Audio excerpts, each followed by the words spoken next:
मैं वही बोल रहा हूँ, बच्चे बहुत अच्छा प्रिपेयर हो चुके हैं, प्लीज इनको लेके चले। एटलीस्ट फोन पर कांटेक्ट करके पूछे तो मैं प्रैक्टिस करेंगे एक और तो कर सकते हैं स्कूल खुलने तक।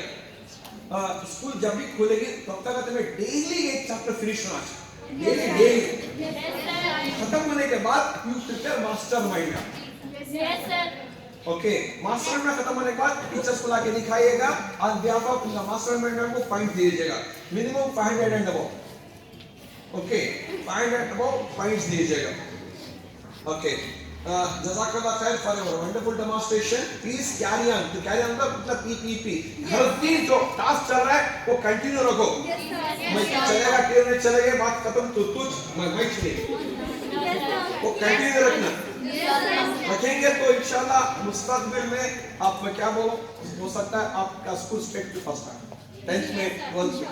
ये कोशिश करो, ये गोल मेंटेन करो। मेरे आने वाले एग्जाम में रिजल्ट अल्लाह के हाथ में है, कोशिश करना वो हमारे हाथ में है। ओके, जज़ाकल्लाह खैर, आपके पास